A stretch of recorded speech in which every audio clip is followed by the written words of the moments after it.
al hombre, a ese hombre de la modestia, de la solidaridad, etc.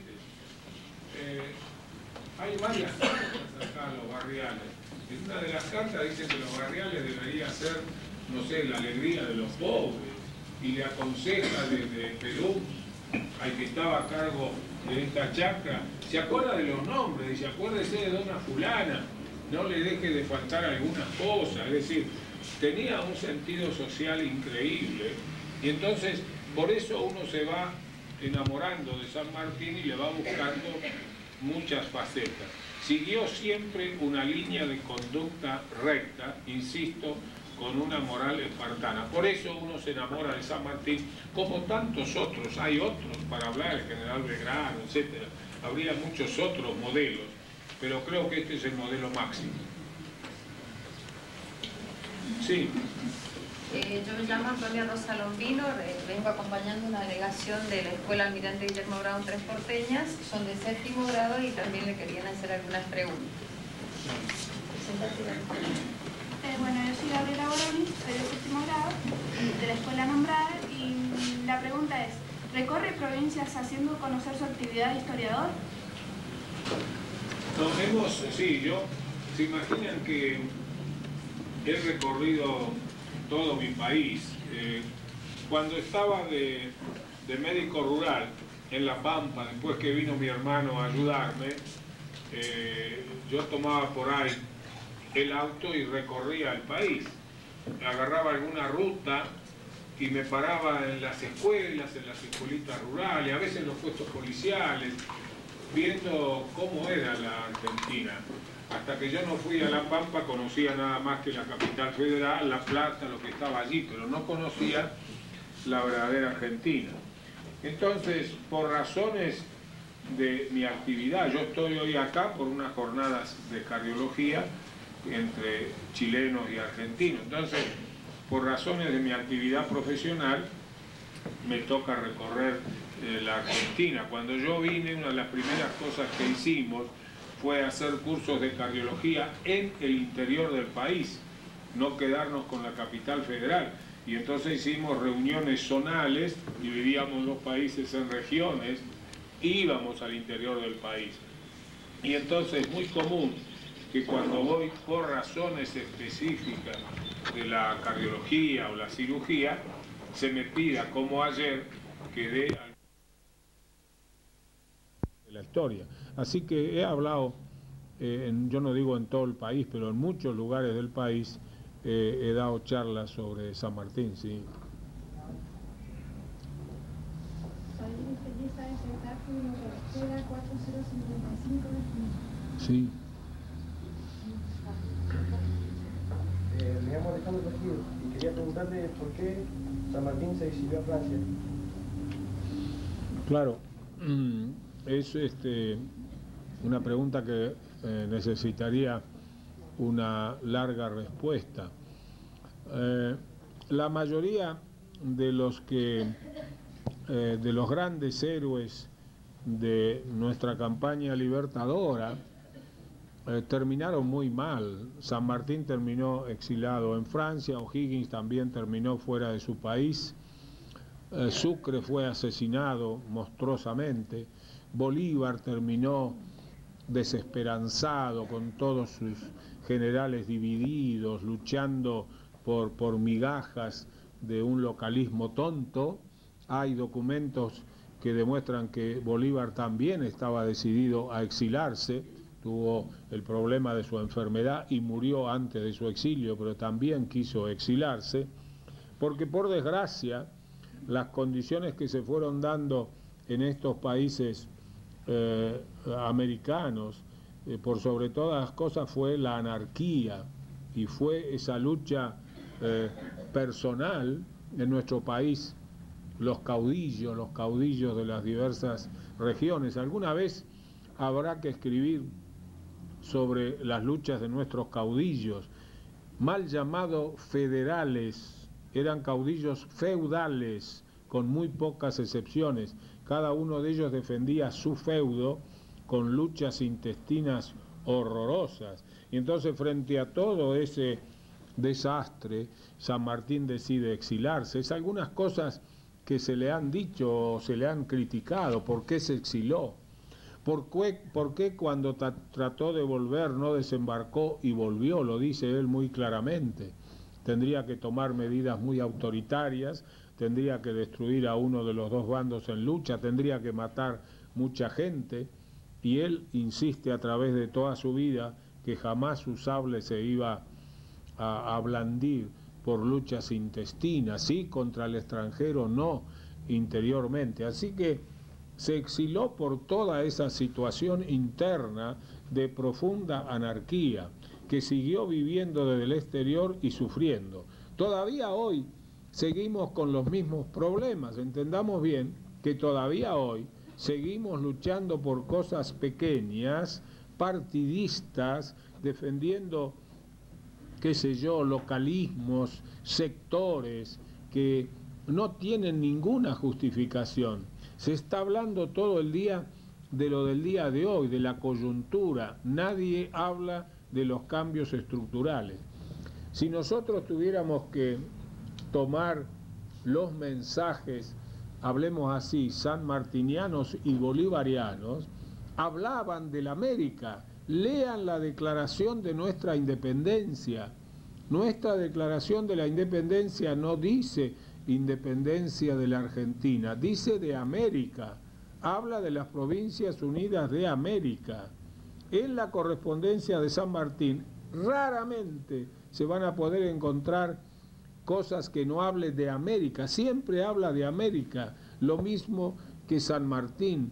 Entonces, en aquel entonces había anarquía, hoy sigue habiendo anarquía, hoy sigue habiendo divisiones intestinas, luchas por el poder que son totalmente secundarias. De todos esos caudillos hubo uno que tuvo el gran sentido federalista, que es Artigas, que nosotros consideramos uruguayo cuando es más argentino que muchos de nosotros. Ese sí, porque conocía la Confederación Americana, conocía muy bien cómo se había organizado el país del norte. Ese sí es un verdadero caudillo federal que lucha por la gran confederación de esta parte de América.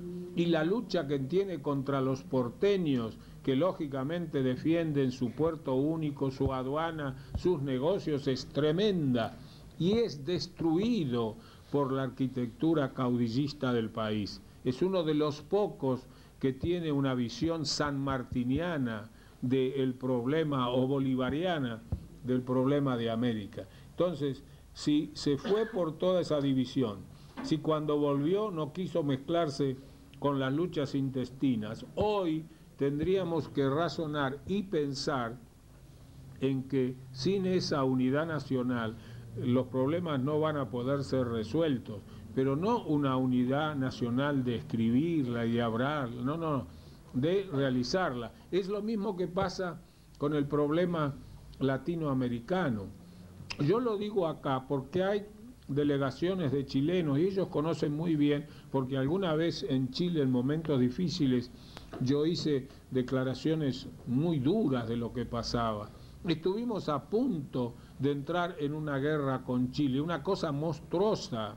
8 argentinos, entre los cuales yo me incluyo, hicimos una declaración que salió en los diarios que esto era una monstruosidad.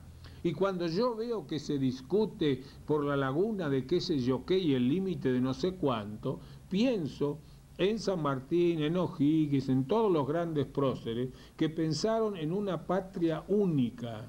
Y entonces es evidente que esos son los grandes problemas que hay que entender.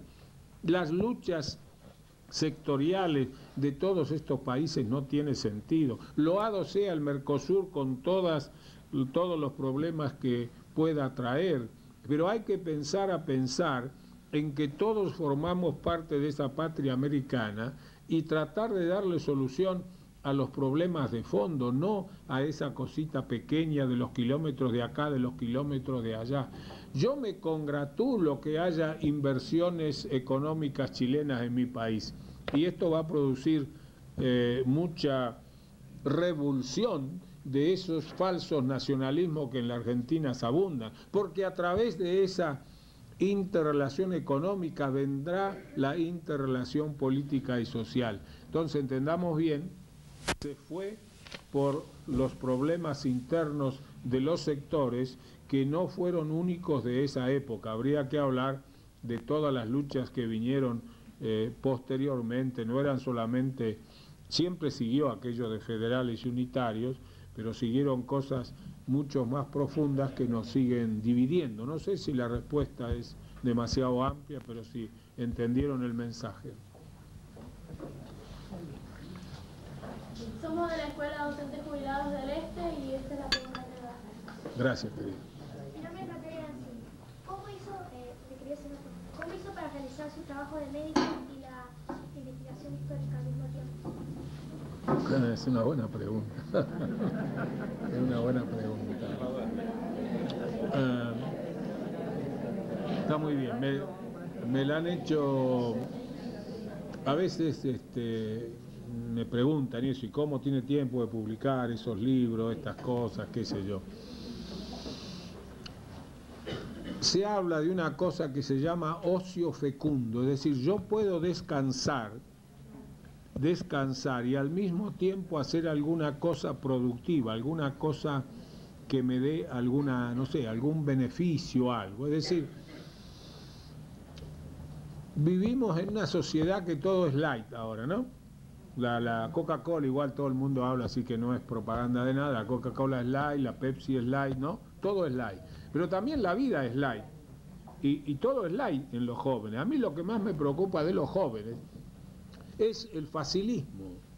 Yo siempre les digo, a veces, la vez pasada, a mí me gusta ir a hacer mis compras, qué sé yo, hay una frutería donde yo voy, qué sé yo.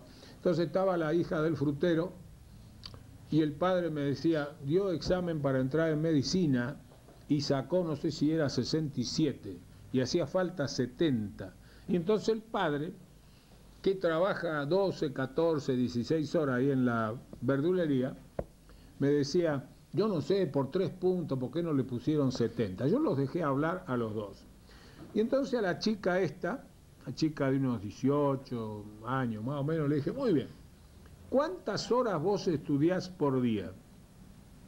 Y claro, se produjo un hielo ahí, ¿no? No, ¿cuántas horas vos estudiás por día? Bueno, al final, como no había respuesta, yo le dije, fíjate, tu padre o un obrero hoy en la Argentina trabaja 8 o 10 horas, ¿no?